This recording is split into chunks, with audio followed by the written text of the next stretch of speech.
Hi guys, this is just a little video to show you how to do a few accent colors, particularly Janice.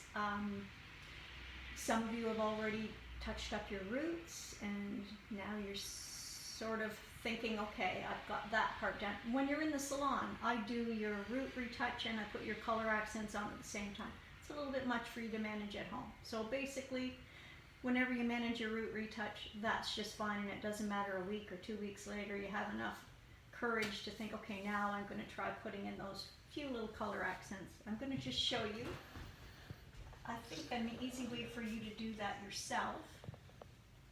If you don't have, this is a hairdresser thing, if you don't have a tail comb, you might not. Maybe you have something like this, a round brush or a brush that's really, really bristly. That'll work. This is another little brush that sometimes girls have for styling or back combing. These are just a few things that'll come in handy. I'm just going to show you a few little accents. I'm using a really vivid color because in the next few videos I want you to see how this is a semi-permanent tone, but it's a 6 level, which means it's a much darker blonde than I've got. It's approaching a light brown. Darkest blonde, lightest brown. So it's got some depth, but it's rose red, so it's got a very much a vividness to it so that you can see it. But you'll also see how, as this thing goes on and you perhaps are ordering your second hair color kit, you'll see the residual left from the first color accent we use, and we put a second color accent, and that's how we've gotten all of those dimensional accents on your hair.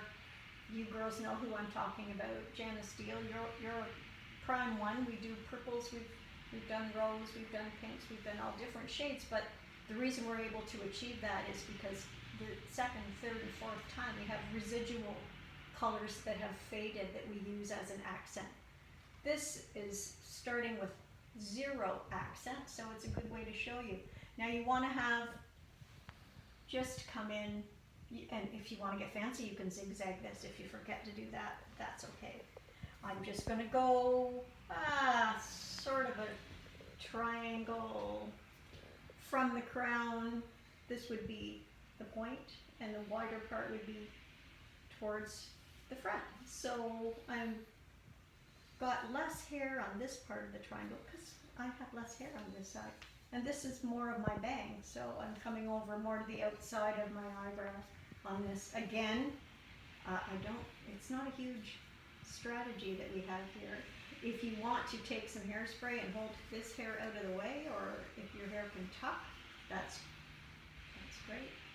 I would just, whatever you do, if you lighten, or if you accent pieces that are really close to the crown, they're going to fall to the back, and if you want that, that's fine.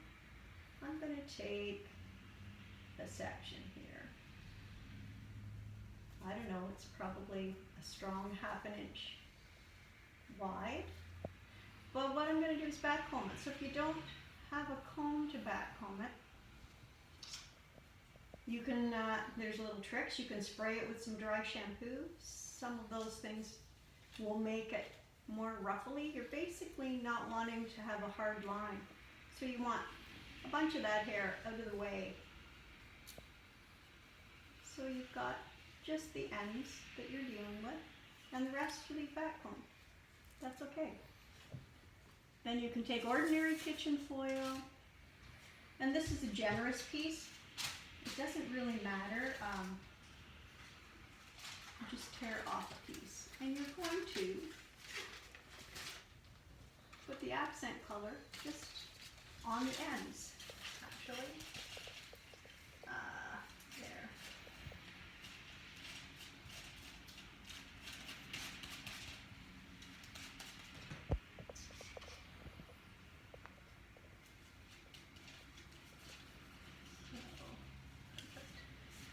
It's perfect, imperfect. How's that?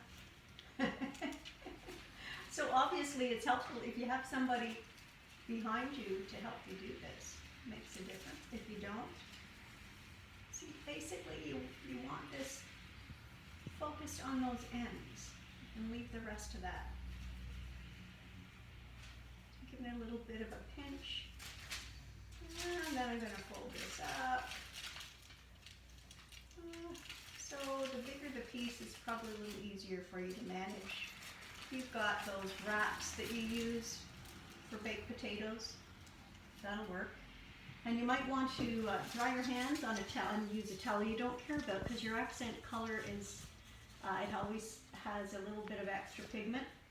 So it's got a little more pop, or what's the sense in doing an accent color, right? And then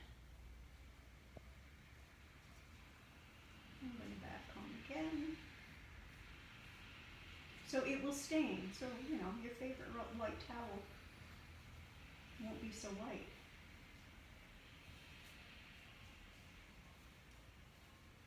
So some people are really good at the whole backcomb thing. Some heads are, my hair is not easy to backcomb, as you can see. Anybody that's got curly hair, Janice, your hair will do this a lot easier than mine does.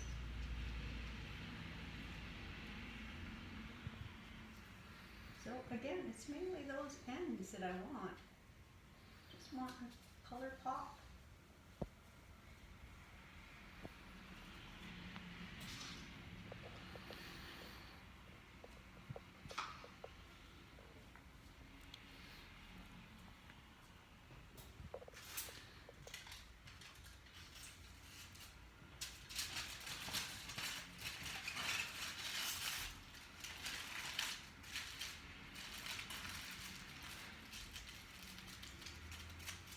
Again, wipe the excess color off your hands, off your gloves.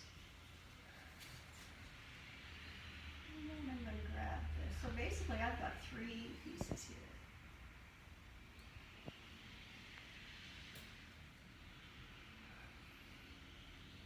I don't have a lot left, but this will stop you from getting too hard of a line. And you'll get really good at playing around with this. The next time, let's do 4, let's do 5.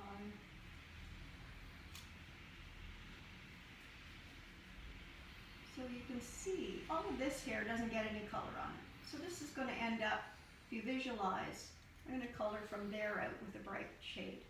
That falls down, where does it go? Around here, so it's not as crazy as you think.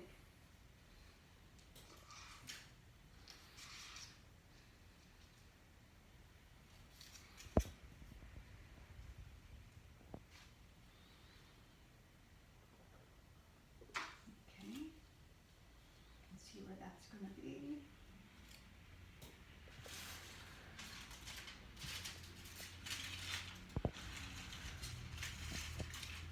Oh, I got it on upside down. It doesn't matter as long as I have it wrapped. It's the main thing.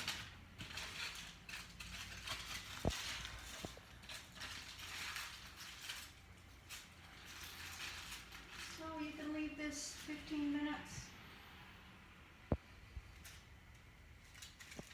If you want to take your blow dryer and put some heat on these individual foils, my concern, I'm not going to do that. I've got fairly light hair, and this is quite a vivid shade. It's probably going to impart a nice vivid stain effect in about 15 minutes for me, and then I'm actually just going to rinse it. I'm going to save the shampoo until tomorrow morning because I want that stain to sort of sit in there for a while. If you go to put a blow dryer on, you might mess up your foils and blow them all over the room. That's a distinct possibility. So you can sort of go ahead and vacuum or do something, or just sit down and then take this off in about 15. Thanks.